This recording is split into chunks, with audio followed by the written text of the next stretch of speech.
Sumagot na si MTRCB Chairperson Lala Soto sa mga batikos kasunod ng pagkalat ng mga litrato ng courtesy call sa kanya ng grupong kapisanan ng Social Media Broadcasters ng Pilipinas Incorporated o KSM-BPI.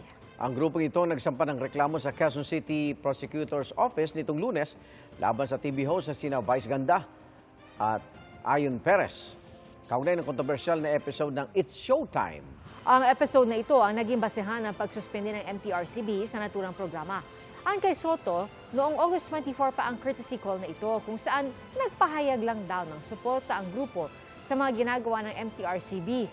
Anya, wag daw lagyan ng mali siya ang mga litrato. Ang courtesy call na yan naganap bago pa nagsampa ng reklamo ang grupo laban kina Vice at bago pa inilabas ang suspension notice ng MTRCB laban sa It's Showtime.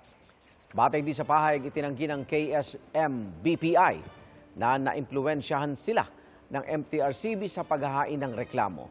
Sa hiwalay namang pahayag, sinabi ng MTRCB Board of Directors na nakatanggap ng rape threats at death threats si Soto nitong mga nakalipas na linggo. Bagay na kanilang mariing kinundina.